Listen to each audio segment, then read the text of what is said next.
The aliens arrived in the dead of night, their fleet descending silently through the atmosphere. Sleek and shimmering, their ships reflected the moonlight as they landed in the vast expanse of an arid desert.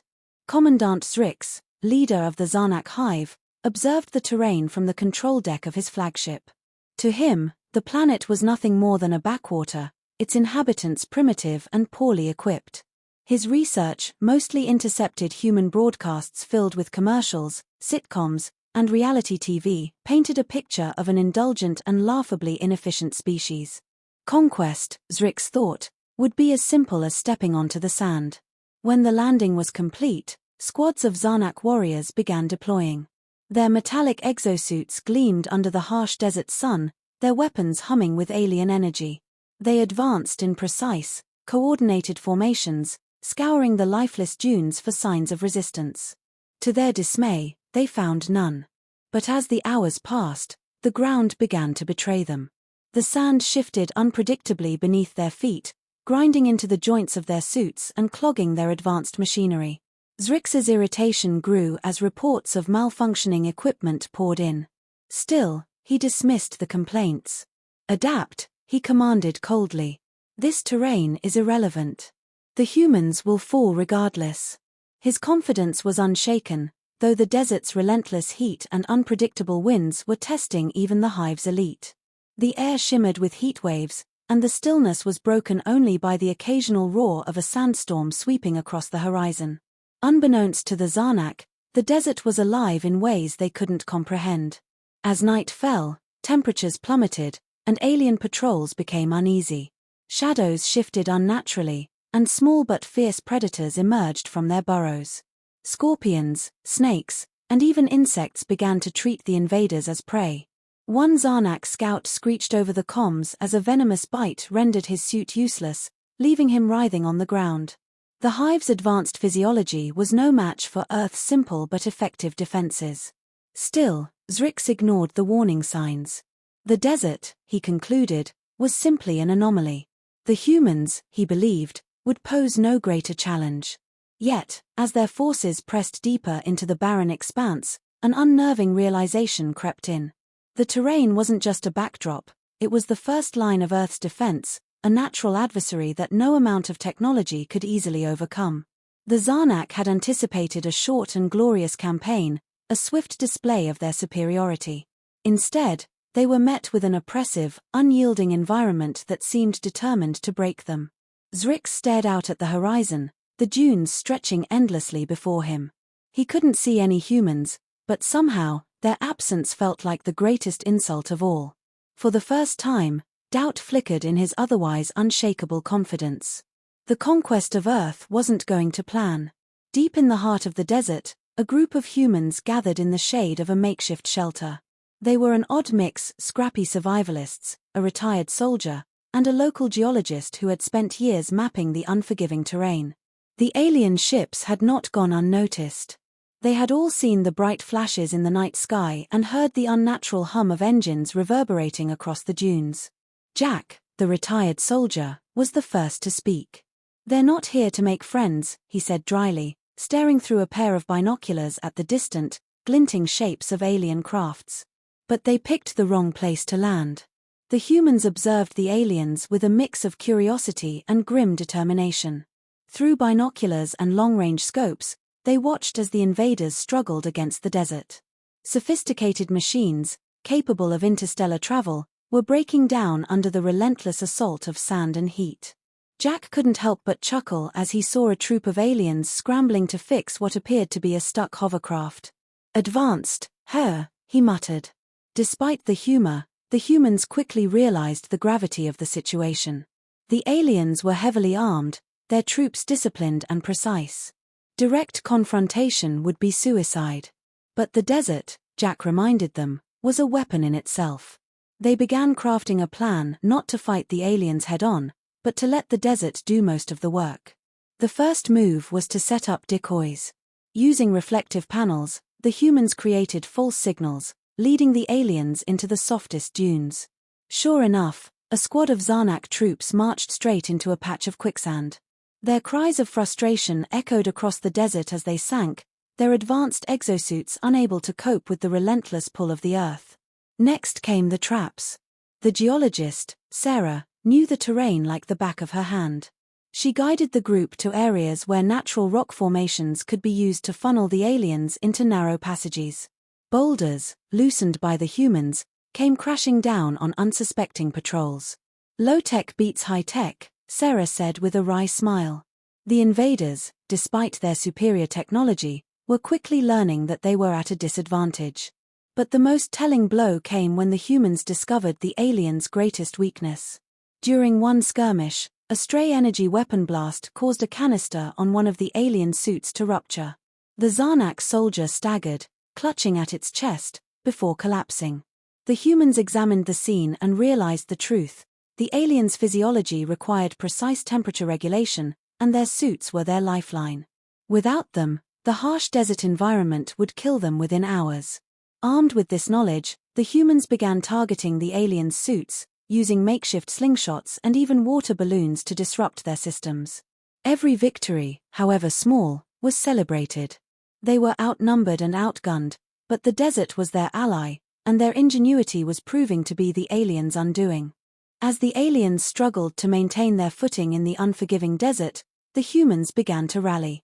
What started as a small, scattered group of survivalists grew into a network of resistance fighters. Word of the invasion spread quickly through local radio channels and satellite phones, attracting engineers, ranchers, and even retired military personnel. Each person brought something valuable to the fight: tools, knowledge, and an unwavering determination to protect their home. They didn't have advanced weapons or spaceships, but they had something far more effective: creativity and the ability to adapt. The resistance focused on exploiting the aliens' vulnerabilities. Drones, scavenged from hobbyists and technicians, became essential tools of sabotage. Fitted with basic tools like small blades or weighted nets, they were sent into alien camps to disable power lines, slice cables, or drop bags of sand into ventilation systems.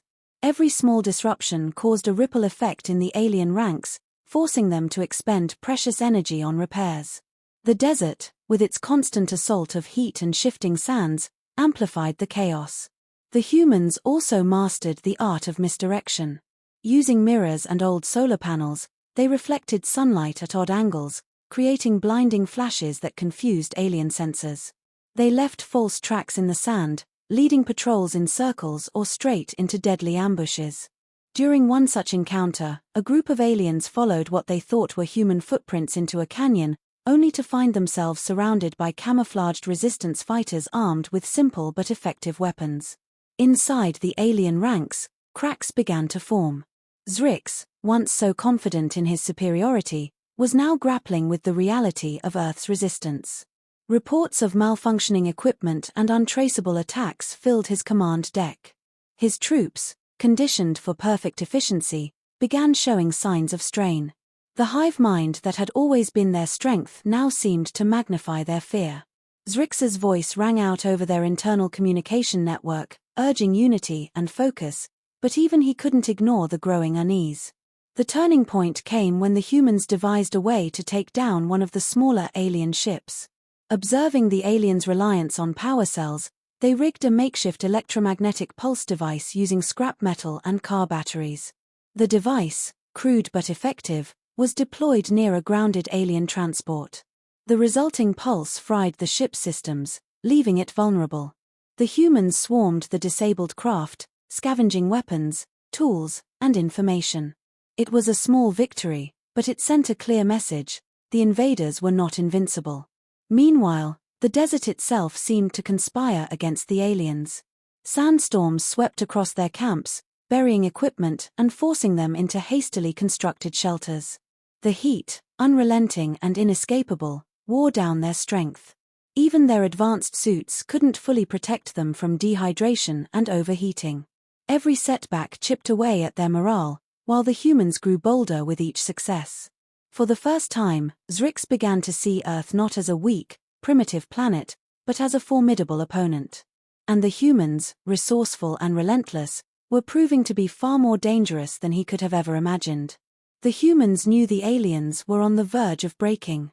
Their patrols were scattered, their equipment failing, and their once coordinated movements were now erratic and sluggish. It was time to deliver the final blow. The resistance leaders, led by Jack, formulated a bold plan to force the aliens into a decisive confrontation. They would lure the remaining forces into the heart of the desert, far from their grounded ships, and use the environment to finish what the desert had started. The first step was to bait the aliens.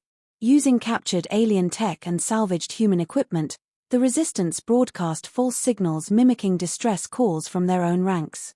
Zrix, desperate to salvage the mission, took the bait and dispatched his remaining forces to investigate. The aliens marched into the desert, unaware that every step was being watched. Hidden among the dunes, the resistance fighters prepared their traps and waited for the perfect moment to strike. As the alien forces reached the designated area, the humans unleashed their plan. Improvised explosives buried beneath the sand detonated, creating chaos in the alien ranks. Heavy nets made from industrial cables were launched from hidden positions, ensnaring groups of soldiers and pinning them to the ground. Drones equipped with small but powerful magnets targeted the aliens' weapons, disarming them and leaving them vulnerable. The aliens fought back, their energy weapons cutting through the chaos, but they were out of their element. Every time they regrouped, the humans struck again, using the terrain to their advantage. They led the aliens into narrow canyons where their numbers counted for nothing, then ambushed them with rocks, slingshots, and even repurposed farming equipment. The desert itself seemed to rise against the invaders, with shifting sands burying some alive and intense heat draining their strength. In the center of the battle, Zrix stood, his confidence shattered but his pride refusing to let him retreat. He ordered his troops to press forward, believing he could still turn the tide. But as the fight dragged on, it became clear that the Hive's discipline was breaking. Troops began to hesitate, some faltering under the relentless heat, others collapsing as their suits failed entirely. The once invincible army was now a scattered, desperate group clinging to survival. The final blow came when the humans managed to breach Zrix's personal command center. Using the stolen alien tech, they overloaded the ship's cooling systems, forcing Zrix and his remaining officers into the open. Exhausted and exposed to the brutal heat, Zrix faced the humans for the first time without the shield of his technology.